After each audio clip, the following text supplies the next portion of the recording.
Okay ಸ್ನೇಹಿತರೆ, ನಾನು ನಿಮ್ಮ ಮಂತೇಶ್ ಬಡಿಗೇರ್. ಇವತ್ತೇನು ಇಂಪಾರ್ಟೆಂಟ್ ವಿಷಯ ತರ್ತಾ ಇದ್ದೀನಿ ಅಂದ್ರೆ, ಟ್ರೇಡಿಂಗ್‌ನಲ್ಲಿ ಗೆಲ್ಲಲು ಸೈಕಾಲಜಿ ಹೇಗಿರ್ಬೇಕು ಅಂತ. ಟ್ರೇಡಿಂಗ್‌ನಲ್ಲಿ ಗೆಲ್ಲಲು ನಮ್ಮ ಸೈಕಾಲಜಿ ಹೇಗಿರ್ಬೇಕು ನೋಡ್ರಿ. Mind setup is the everything. Each and every functions it needs the cool of mind. ಹೌದಾ? ಮೈಂಡ್‌ಸೆಟ್‌ನ ನಮ್ಮನ್ನ ಎಲ್ಲವನ್ನ ನಿರ್ಧಾರ ಮಾಡ್ತೈತಿ. ಮನಸ್ಸಿದ್ದಲ್ಲಿ ಮಾರ್ಗ ಅಂತ ಹೇಳಿ ಹಿರಿಯರು ಹೇಳಿದಾರೆ ನೋಡ್ರಿ. ಅದಕ್ಕಾಗಿ ಮನಸ್ಸನ್ನ ನಾವು ಹೇಗೆ ಸಿದ್ಧಗೊಳಿಸಬೇಕು ಅನ್ನೋದನ್ನೇ ಟ್ರೇಡಿಂಗ್ ಆಗಿ ಗೆಲ್ಲೋದಕ್ಕೆ ಹೇಗೆ ಸಿದ್ಧಗೊಳಿಸಬೇಕು ಅನ್ನೋದನ್ನ ನಾವು ಈ ಒಂದು ವಿಡಿಯೋದಲ್ಲಿ ನೋಡೋಣ ಸ್ನೇಹಿತರೆ. ನಾನು 8 ಅಂಶಗಳನ್ನ ನಾನು ಇಲ್ಲಿ ಕೊಡ್ತಾ ಇದ್ದೀನಿ. 1ನೇದ್ದು ಟ್ರೇಡಿಂಗ್ ನಲ್ಲಿ ಗೆಲ್ಲಲು ನಮ್ಮ ಸೈಕಾಲಜಿ ಹೇಗಿರ್ಬೇಕು ಅನ್ನೋದ್ರಲ್ಲಿ 1ನೇ ಪಾಯಿಂಟು ಮನಸ್ಸು ಶಾಂತವಾಗಿರ್ಬೇಕು. ಮನಸ್ಸು ಏನಾಗಿರ್ಬೇಕು? ಶಾಂತವಾಗಿರ್ಬೇಕು. ಅಂದ್ರ silence is great for everything. ಶಾಂತವಾಗಿರೋದನ್ನ ನಾವು ಯಾವಾಗಲೂ ಇಷ್ಟಪಡ್ಬೇಕ್ರಿ. ಶಾಂತವಾಗಿ ಇದ್ಕೊಂಡು ಕೂಲ್ ಆಗಿ ಇದ್ಕೊಂಡು ಹೋದ್ರ ನಾವು ಯಾವುದನ್ನ ಗೆಲ್ಬಹುದು ಅಂತಕ್ಕಂಥದನ್ನ ತೋರಿಸ್ಕೊಟ್ಟಿದ್ದಾರೆ. ಯಾರು ಗೊತ್ತಾ ನಿಮಗೆ? ಕ್ರಿಕೆಟರ್ ಆಗಿರ್ತಕ್ಕಂಥ ಮಹೇಂದ್ರ ಸಿಂಗ್ ಧೋನಿ ಅವ್ರು ನೋಡ್ರಿ. ಮಹೇಂದ್ರ ಸಿಂಗ್ ಧೋನಿ ಅವ್ರು ಎಷ್ಟು ಕೂಲ್ ಆಗಿರ್ತದ, ಅದಕ್ಕಾಗಿ ಕೂಲ್ ಕ್ಯಾಪ್ಟನ್ ಅಂತ ಹೇಳಿ ಕರೀತಾರ ಅವ್ರಿಗೆ. ಕೂಲ್ ಕ್ಯಾಪ್ಟನ್ ಅಂತ ಕರೆದು ಅಂದ್ರೆ ಪಂದ್ಯಗಳನ್ನ ಗೆದ್ರು, ವರ್ಲ್ಡ್ ಕಪ್ ಅನ್ನ ಗೆದ್ರು. ಹಿಂಗಾಗಿ ನಮ್ಮ ಟ್ರೇಡಿಂಗ್ ನಾಗ ನಮ್ಮ ಲೈಫ್ ಅನ್ನ ಸೆಟ್ ಮಾಡ್ಕೊಳಕ್ ನಾವ್ ಏನಾಗಿರ್ಬೇಕು? ಮೊದಲಿಗೆ ಶಾಂತವಾಗಿರ್ಬೇಕು. ಓಕೆನಾ? ಇನ್ನು 2ನೇದು ಯಾವುದೇ ಅವಸರದಲ್ಲಿ ಇರಬಾರ್ದು. ನೋಡ್ರಿ, ಅವಸರ ಮಾಡಬಾರ್ದು. ನಾವು ಯಾವ್ದಕ್ಕೂ ಗೊಂದಲವನ್ನ ಪಡ್ಕೋಬಾರ್ದು. ಗೊಂದಲ ಪಟ್ಕೊಂದಿವ್ ಅಂದ್ರ ಎಲ್ಲಾ ಹಾಳಾಕೈತ್ರಿ. ಅವಸರ ಮಾಡಬಾರ್ದು. ಅವಸರವೇ ಅಪಾಯ ಅಂತಾರ ನೋಡ್ರಿ. ಅವಸರವೇ ಅಪಾಯ. ಅದಕ್ಕಾಗಿ ನಾವು ನಿಧಾನವಾಗಿ ಯೋಚಿಸಿ ತೀರ್ಮಾನಗಳನ್ನ ತಗೋಬೇಕಾಗ್ತದೆ. ಇನ್ನು ನೆಕ್ಸ್ಟ್ ಬರ್ತಕ್ಕಂಥದ್ದು 3ನೇದು ಟ್ರೆಂಡ್ ಟ್ರೆಂಡ್ ತೆಗೆದು ಟ್ರೇಡ್ ತೆಗೆದುಕೊಳ್ಳುವ ಮೊದಲು ಟ್ರೇಡ್ ತೆಗೆದುಕೊಳ್ಳುವ ಮೊದಲು 15 ನಿಮಿಷಗಳ ಕಾಲ ಚಾರ್ಟ್‌ನ ಅನಾಲಿಸಿಸ್ ಮಾಡ್ಬೇಕು. ಬಂದಾನಪ್ಪ ತರಾತುರಿಯಲ್ಲಿ ಬಂದ್ ಹಾಕಿಬಿಟ್ರ ರೊಕ್ಕದ ವಿಷಯ ಕಣಪ್ಪ ಅದು. ದುಡ್ಡಿನ ವಿಷಯ ನಮ್ದು ಹಾಳಾಗ್ಬಿಡುತ್ತೆ ಅಲ್ವಾ? ಈಗ ನಾವು ಒಂದ್ ಯಾವ್ದೇ ಕೆಲಸ ಮಾಡ್ಬೇಕಾದ್ರ, ಸಣ್ಣದ ಕೆಲಸ ಮಾಡ್ಬೇಕಾದ್ರನ ವಿಚಾರ ಮಾಡ್ತೀವಿ. ಇಲ್ಲಿ ದುಡ್ಡಿನ ಆಟ ಇರ್ತೈತಿ. ಅದಕ್ಕಾಗಿ ನಾನು ಹಾಕ್ಲೋ ಬ್ಯಾಡೋ, ಟ್ರೇಡ್ ತಗೋಲೋ ಬ್ಯಾಡೋ, ಟ್ರೇಡ್ ತಗೋಬೇಕಾದ್ರೆ ನನ್ನ ಎಲ್ಲಾ ಸೆಟಪ್‌ಗಳು ಒಪ್ಕೊಂಡಿದಾವ ಅನ್ನೋದನ್ನ ನೋಡ್ಬಿಟ್ಟು ನಾವು ಟ್ರೇಡ್ ತಗೋಬೇಕು. ಅವಾಗ ಮಾತ್ರ ನಾವ ಯಶಸ್ವಿ ಆಗ್ತೀವಿ. ಅದಕ್ಕಾಗಿ 15 ನಿಮಿಷಗಳ ಕಾಲ ನಾವು ಕೊಡ್ಲೇಬೇಕು ಒಂದ್ ಟ್ರೇಡ್ ಹಾಕ್ಬೇಕಾದ್ರೆ. ಒಂದ್ ಟ್ರೇಡ್ ತಗೋಬೇಕಾದ್ರೆ 15 ನಿಮಿಷಗಳ ಕಾಲ ನಾವು ವೇಟ್ ಮಾಡಬೇಕ್ರಿ. ಎಲ್ಲಿಗ್ ಬಂದೈತಿ, ಏನ್ ಬಂದೈತಿ ನೋಡಿ ಮೂಮೆಂಟ್ ಮಾಡ್ಕೊಂಡ ನಾವು ಹಾಕ್ಬೇಕಾಗತ್ತೆ. ಓಕೆನಾ ಸ್ನೇಹಿತರೆ? ನೆಕ್ಸ್ಟ್ ಬರ್ತಕ್ಕಂಥದ್ದು ನಮ್ಮ ವೈಯಕ್ತಿಕ ಒತ್ತಡಗಳನ್ನ ತಂದ ಟ್ರೇಡ್‌ನ್ಯಾಗ ಹಾಕ್ಬಾರ್ದು. ಮನ್ಯಾಗ ಒಂದ್ ಏನೋ ಆಗಿರ್ತೈತ್ರಿ. ಮನ್ಯಾಗ ಒಂದ್ ಏನೋ ಆಗಿರ್ತೈತಿ, ಊರಾಗ ಒಂದ್ ಏನೋ ಆಗಿರ್ತೈತಿ. ಅದನ್ನ ತಂದ ನಿನ್ನೆ ಅವ ಹಂಗಂದ, ಇವ್ ಹಿಂಗಂದ ಅನ್ಕೊಂತ ಹೋದ್ವಿ ಅಂದ್ರ ನಮ್ಮ ಜೀವನದಾಗ ನಾವು ಟ್ರೇಡಿಂಗ್‌ದಾಗ ಸಕ್ಸಸ್ ಆಗಂಗಿಲ್ಲ.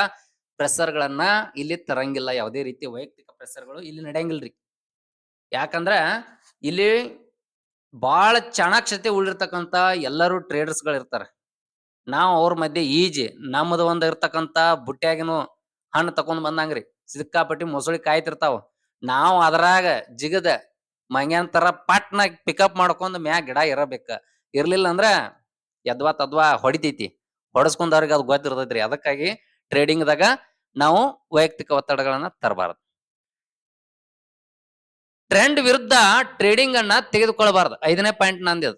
ಪಾಯಿಂಟ್ ನಂಬರ್ 5 ಟ್ರೆಂಡ್ ವಿರುದ್ಧ ಟ್ರೇಡಿಂಗ್ ಅನ್ನ ತೆಗೆದುಕೊಳ್ಳಬಾರದು. ಉದಾಹರಣೆಗೆ ಹೆಂಗ್ ನೋಡ್ರಿ, ಅದಕ್ಕೆ ಯಾದಕ್ ಅಂತಾರಂದ್ರ ಟ್ರೆಂಡ್ ಈಸ್ ಅವರ್ ಫ್ರೆಂಡ್ ಅಂತಾರ. Trend is our friend. ನಾವ್ ಇಲ್ಲಿ ಮಾರ್ಕೆಟ್ನಾಗ ಟ್ರೆಂಡ್ ಹೆಂಗ್ ಹೋಗತಿ, ಹೆಂಗ್ ನಾವ್ ಹೋದ್ವಿ ಅಂದ್ರ ನೋಡ್ರಿ, ಹೊಳಿ ಹೆಂಗ್ ಹರಿತೈತಿ ಹಂಗ ನಾವ್ ಈಸ್ ಬಿದ್ರೆ ಜಲ್ದಿ ಸೇರ್ತೀವಿ. ಇದ್ರ ಈಸವ ಏನಾಕೈತಿ ಪರಿಸ್ಥಿತಿ, ಕೈ ಕಾಲ್ ಸೋತ ಅಲ್ಲೇ ಏನಾಗ್ಬೇಕು ಆಕೈತಿ. ಹಂಗನ ಟ್ರೆಂಡ್ ಯಾಕಡೆ ಇರ್ತೈತಿ ಆಕಡೆ ಜಿಗದ್ ಬಿಡುದ. ನಾವ್ ಡೌನ್ ಟ್ರೆಂಡ್ ಇಲ್ರಿ ಸರ್ ನನಗ್ ಮ್ಯಾಗ ಹೋಗ್ಬೇಕ್ರ, ನಾ ಮ್ಯಾಗ ಹೋಗ್ಕನ ತಗೊಂಡನಿ ಅಂದ್ರ ಅದ್ ಕೇಳ್ತೈತೇನ? ಮಾತ್ ಕೇಳ್ತೈತಿ? ನನಗ್ ಕೇಳಂಗಿಲ್ಲ ಅದ. ನಮ್ಮನ ಎತ್ತಿ ಒಗಿತೈತಿ ತಳಗ. ಅದಕ್ಕಾಗಿ ಟ್ರೆಂಡ್ ಅಪ್ ಟ್ರೆಂಡ್ ಇದ್ರ ಅಪ್ ಟ್ರೆಂಡ್ ಅನ್ನ ತಗೋಬೇಕು, ಡೌನ್ ಟ್ರೆಂಡ್ ಇದ್ರ ಡೌನ್ ಟ್ರೆಂಡ್ ಅನ್ನ ತಗೋಬೇಕು. ಮೊದಲು ಟ್ರೆಂಡ್ ಐಡೆಂಟಿಫಿಕೇಶನ್ ಮಾಡಾಕ ನಾವು ಕಲ್ಕೊಂಡಿರ್ಬೇಕು ಟ್ರೇಡರ್ ಆಗ್ಬೇಕಂದ್ರ. ಹೌದಾ? ಇನ್ ನೆಕ್ಸ್ಟ್ ಬರ್ತಕ್ಕಂಥದ್ದು 6ನೇದು ಮಾರ್ಕೆಟ್ ಅನ್ನು ಬಲವಂತ ಮಾಡಬಾರ್ದು. ಬಲವಂತ ಅಂದ್ರೆ ಇಟ್ ಮೀನ್ಸ್ ಏನಪ್ಪಾ ಅಂದ್ರ ನಾ ಮ್ಯಾಗ ತಗೊಂಡನಿ ತಳಗ ಯಾಕೆ ನೀವು ಹೊಂಟಿ ಅಂತ ಕೇಳಬಾರ್ದು. ಅದಕ್ಕೆ ನಾ ಮ್ಯಾಗ ಹೋಗತಿ ಅಂತ ಹಾಕೇನಿ, ನೀ ಯಾಕೆ ಕೆಳಗ್ ಹೊಂಟಿದ್ಯೋ ಮಾರ್ಕೆಟ್ ಅಂತ ಕೇಳಿದ್ರ ನಡಿತೈತೇನ್ರಿ? ಎಲ್ಲಣ್ಣ ನಾ ಮ್ಯಾಗ ತಳಗ ಹೊಂಟಾನಿ ಅಂದ್ರ ನೀನು ತಳಗ ಹೋಗ್ಬೇಕ. ಅವನ ಜೊತೆ ತಳಗ್ ಹೋದಿ ನಿನಗೆ ಏನಾರ ಸಿಗ್ತೈತಿ. ಇರ್ಲಿಕ್ಕಂದ್ರ market is the boss kick ಹಾಕಿ ಬಿಡ್ತೈತಿ ನೋಡ್ರಿ ನಮಗ ಅದ. ಅದಕ್ಕನ ಬಾಳ ಹುಷಾರ್ಲಿ ಇರ್ಬೇಕು ನಾವು. ಮಾರ್ಕೆಟ್ ಅನ್ನ ಬಲವಂತ ಮಾಡಂಗಿಲ್ಲ ಫೋರ್ಸ್. ಅದೇನಾರ ರಿಯಾಕ್ಟ್ ಮಾಡಕಾಯ್ತು ಸ್ಲೋ ಹೊಂಟ್ರ ಸ್ಲೋನ ಇರ್ಬೇಕು, ಸ್ಪೀಡ್ ಹೊಂಟಾಗ ಸ್ಪೀಡೇ ಇರ್ಬೇಕು. ಗಾಡ್ಯಾಗ ಟ್ರೈನ್ಯಾಗ ನಾವ್ ಹೆಂಗ್ ಜಂಪ್ ಮಾಡ್ತೀವಿ ಹಂಗನ. ಟ್ರೈನ್ ಸ್ಲೋ ಇದ್ದಾಗ ಸ್ಲೋನ ಹೋಗ್ಬೇಕಲ್ಲ, ಬಾಡಿ ಹಂಗ ಹೋಗಿರ್ತೈತಿ. ಹಂಗ ನಾವು ಯಥಾ ರಾಜ ತಥಾ ಪ್ರಜೆ ಅಂದಂಗ ನಾವ್ ಇಲ್ಲಿ ಪ್ರಜೆಗಳಿದ್ದಂಗ ಅದ್ ರಾಜ ಇದ್ದಂಗ ಮಾರ್ಕೆಟ್ ಬಾಸ್. ಅದ್ರ ಬೆನ್ನ ಹತ್ತಿ ಬಿಡುದು ಅಷ್ಟೇ ನಮ್ ಕೆಲಸ. ಇನ್ ನೆಕ್ಸ್ಟ್ ಬರ್ತಕ್ಕಂಥದ್ದು 7ನೇದ್ ನೋಡ್ರಿ. ಇಷ್ಟೆಲ್ಲಾ ಹೇಳಕತ್ತಾರ ಸರ, ಹಂಗಾದ್ರ ಮನಸ್ಸ ಹೆಂಗ್ ಗಟ್ಟಿ ಮಾಡ್ಕೋಬೇಕು ನಾವು ಅನ್ನೋದು ಗೊತ್ತಾಗ್ಬೇಕಲ್ಲ. ಇಷ್ಟೆಲ್ಲಾ ಹೇಳಕತ್ತೀವಿ, ನಾವು ಇದನ್ನ ಹೆಂಗ್ ನಿಭಾಯಿಸ್ಬೇಕು ಅಂದ್ರ ಮನಸ್ಸನ್ನು ಗಟ್ಟಿಗೊಳಿಸಲು ಯೋಗ, ವಾಕಿಂಗ, ಆಟ, ದೈಹಿಕ ಕಸರತ್ತು ಅಥವಾ ಜಿಮ್ ಮಾಡ್ತೇನ್ರಿ ಅಂದ್ರೆ ಜಿಮ್ ಮಾಡ್ರಿ. ಕನಿಷ್ಠ ನಾವು ಡೈಲಿ ಒಂದ್ ಅರ್ಧ ಗಂಟೆ ನಾವು ಟೈಮ್ ಕೊಡ್ಲೇಬೇಕು ಅದಕ್ಕ. ಕೊಡ್ಲಿಲ್ಲ ಅಂದ್ರೆ ಏನಾಕೈತಿ ಅಂದ್ರ ಟ್ರೇಡಿಂಗ್ ಸಕ್ಸಸ್ ಆಗಂಗಿಲ್ರಿ. ಬಾಳ ಅನುಭವದ ಮಾತಿದ್ ನನಗ. ಯಾಕಂದ್ರ ಮನಸ್ಸಿದ್ದಲ್ಲಿ ಮಾರ್ಗ, ಮನಸ್ಸಿದ್ದಲ್ಲಿ ಮಾರ್ಗ ಅಂತ ನಮಗೆ ಎಲ್ಲರಿಗೂ ಗೊತ್ತೈತಿ. ಹಾಗಾದ್ರ ಮನಸ್ಸನ್ನ ಹೆಂಗ್ ನಿಯಂತ್ರಣದಲ್ಲಿ ಇಡ್ಬೇಕು, ಹೆಂಗ್ ಕಂಟ್ರೋಲ್ ಮಾಡ್ಬೇಕು. ಮೈಂಡ್ ಇಸ್ ಎವ್ರಿಥಿಂಗ್ ಅನ್ನೋದು ಗೊತ್ತೈತಿ, ಮೈಂಡ್ ಇಸ್ ಅ ಮಿರರ್ ಅನ್ನೋದು ಗೊತ್ತೈತಿ. ಆದ್ರ ಮೈಂಡ್ ಅನ್ನ ಹೆಂಗ್ ನಾವು ಸೆಟಪ್ ಮಾಡ್ಕೋಬೇಕು ಅನ್ನೋದು ನಾವು ಯೋಗ ಮತ್ತ ದೈಹಿಕ ಕಸರತ್ತು, ಜಿಮ್ ಇವುಗಳನ್ನ ಎಲ್ಲಾ ಅಳವಡಿಸ್ಕೊಂಡು ನಾವ ಅದನ್ನ ಮಾಡ್ಬೇಕಾಕತಿ. ಅದಕ್ಕಾಗಿ ನಾವು ಸ್ವಲ್ಪ ಟೈಮ್ ಅನ್ನ ನಮ್ಮ ಮೈಂಡ್ ಸೆಟಪ್ ಗಾಗಿ ನೆಮ್ಮದಿಗಾಗಿ ಕೊಡೋಣ. ಅರ್ಧ ಗಂಟೆ ಟ್ರೇಡರ್ ಆದ್ರೂ ಕೂಡ ನಂದೇನ್ರಿ ಸರ್ ಕಂಪ್ಯೂಟರ್ ಕೆಲಸ, ಟ್ರೇಡಿಂಗ್ ಮಾಡ ಹೊತ್ತು ಹೊಂಟ್ರ ದುಡ್ಡು ಹಾಕ್ತೀನಿ ದುಡ್ಡು ತೆಗಿತೀನಿ ಅಂದ್ರೆ ಇಲ್ಲ. ಎಲ್ಲರೂ ಬದುಕಿಗಾಗಿ, ನಾವು ಮನಃಶಾಂತಿಗಾಗಿ ನೀನು ಯೋಗ ಮಾಡ್ತಿರ ಮಾಡು, ಧ್ಯಾನ ಮಾಡ್ತಿರ ಮಾಡು, ಏನ್ ಮಾಡ್ತಿರ ಮಾಡು ಅಂತಕ್ಕಂಥ ಮಾತನ್ನ ಇಲ್ಲಿ ಹೇಳಿಕ್ ನಾ ಇಷ್ಟಪಡ್ತೇನೆ. ನೆಕ್ಸ್ಟ್ ಬರ್ತಕ್ಕಂಥದ್ದು ಆಧ್ಯಾತ್ಮಿಕ ಒಲವು ನೋಡ್ರಿ. ಬಾಳ 8ನೇದಂತ್ರು 8ರ ಗಂಟು ಅಂದ್ರ ಅಧ್ಯಾತ್ಮ ಒಲವು ಬಹಳಷ್ಟು ದೊಡ್ಡದೈತಿ. ನೀನು ರಾಮನು ಒಂದೇ ರಹಿಮನು ಒಂದೇ. ಕ್ರಿಶ್ಚಿಯನ್ ಆಗಿದ್ದೆ ಅಂದ್ರೆ ನೀ ಕ್ರಿಶ್ಚಿಯನ್ ಪೂಜೆ ಮಾಡ, ಏನ್ ಮಾಡ್ತಿ ಮಾಡೋಣ. ಯಾವ್ದಾದ್ರು ಒಂದು ಆಧ್ಯಾತ್ಮಿಕತೆಯಲ್ಲಿ ನೀನು ತೊಡಗಿರ್ಬೇಕ. ರಾಮನ್ ಪೂಜೆ ಮಾಡ್ತೀವಿ, ರಾಮನ್ ನೆನ್ಸ್ಕೊತಿದ್ರ ನೆನ್ಸ್ಕೊ, ಜಪ ಮಾಡ್ತೀವಿ, ಪೂಜೆ ಮಾಡ್ತೀವಿ, ನಿನಗ್ ಬಿಟ್ಟಿದ್ದ. ಅದ್ರ ಮುಸ್ಲಿಂ ಅದನ್ರಿ, ನಾನ್ ಟ್ರೇಡರ್ ಅದನ್ರಿ ಸರ್, ನಾ ಯಾಕೆ ಪೂಜೆ ಮಾಡ್ಲಿ, ನಂಗೆ ಪೂಜೆ ಮಾಡತ್ ನಾನೇನ್ ಹೇಳಕತ್ತಿಲ್ಲ. ನಮ್ಮ ಮನಸ್ಸಿನ ಶಾಂತಿಗಾಗಿ ಆಧ್ಯಾತ್ಮಿಕದತ್ತ ಒಲವು ತೋರ್ಬೇಕು. ಅಧ್ಯಾತ್ಮವನ್ನ ನಮಗ್ ಬೇಕ. ಮನಸ್ಸನ್ನ ಗಟ್ಟಿಗೊಳಿಸಲ್ಲ, ಬಾಡಿ ಗಟ್ಟಿಗೊಳ್ಸಕ ಯೋಗ ಬೇಕು. A sound mind in sound body ಅಂತ, ಸೌಂಡ್ ಬಾಡಿ ಅಂತಾರಲ್ಲ. ಅಂದ್ರ ಆ ರೀತಿ ನಮಗ್ ಹೆಂಗ ದೈಹಿಕವಾಗಿ ನಾವು ಗಟ್ಟಿ ಆಗ್ತೀವೋ ಅದೇ ರೀತಿ ಮನಸ್ಸನ್ನು ಗಟ್ಟಿಕೊಳ್ಳಲು ಆಧ್ಯಾತ್ಮಿಕದ ಚಿಂತನೆ ಬಹಳಷ್ಟು ಅವಶ್ಯಕತೆ ಐತಿ. ಹೀಗಾಗಿ ಹೆಂಗಪ್ಪ ಅಂದ್ರ ಅದಕ್ಕೊಂದು ನಾನು ಇದನ್ನ ಹೇಳ್ತೀನಿ ನೋಡ್ರಿ. ಪ್ರಾರ್ಥನೆ ಹೆಂಗಿರ್ಬೇಕು ಅಂದ್ರ, ನಾವು ಮಾಡಬೇಕು ಒಂದು ಸುಂದರವಾದ ಪ್ರಾರ್ಥನೆ. ನಾವು ಮಾಡಬೇಕು ಒಂದು ಸುಂದರವಾದ ಪ್ರಾರ್ಥನೆ. ಅದು ಕಳೆಯುವುದು ನಮ್ಮ ಯಾತನೆ, ಮೂಡುವುದು ನಮ್ಮಲ್ಲಿ ಚಿಂತನೆ. ಅದಕ್ಕಾಗಿ ಬೇಕು ಒಂದು ಸುಂದರವಾದ ಪ್ರಾರ್ಥನೆ. ಇಂಥ ಪ್ರಾರ್ಥನೆಯನ್ನ ನಾವು ಪ್ರಾರ್ಥಿಸಿದ್ರ ನಮಗ್ ಪರಮಾತ್ಮ ಸಿಗ್ತಾನ. ಅಂದ್ರೆ ಏನ, ನಾವು ಟ್ರೇಡ್ನಾಗ ಗೆಲ್ತೀವಿ. ನಾವು ಎಲ್ಲಿ ಹೋದ್ರು ಮಾಡಿ ಟ್ರೇಡಿಂಗ್ ಬರ್ಬೇಕಲ್ವಾ.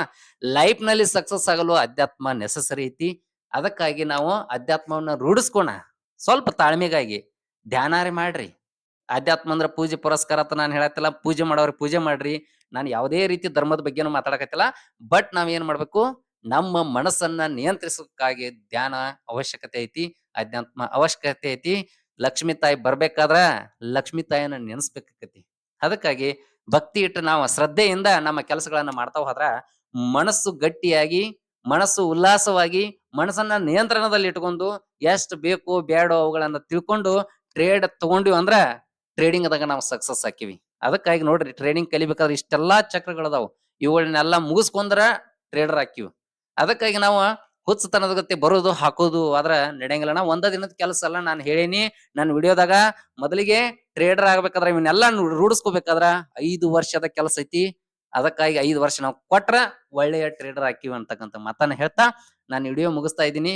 ದಯವಿಟ್ಟು ಇಂಥ ವಿಡಿಯೋಗಳನ್ನ ನೋಡಲು ಯೂಟ್ಯೂಬ್ ಅನ್ನ ಸಬ್ಸ್ಕ್ರೈಬ್ ಮಾಡಿ. ಮಾಂತೇಶ್ ಬಡಿಗೇರ್ ಯೂಟ್ಯೂಬ್ ಚಾನಲ್ ಇದೆ, ಅದನ್ನ ಸಬ್ಸ್ಕ್ರೈಬ್ ಮಾಡಿ, ಶೇರ್ ಮಾಡಿ. ಎಲ್ಲರಿಗೂ ಆ ನಮ್ಮ ಒಂದು ಪ್ರೀತಿಯ ಒಂದು ವಿನಂತಿ ಅಂತಕ್ಕಂಥ ಮಾತನ್ನ ಹೇಳ್ತಾ ನಿಮ್ಮ ಮಾಂತೇಶ್ ಬಡಿಗೇರ್ ಮಾಡುವ ನಮಸ್ಕಾರಗಳು. ಧನ್ಯವಾದ.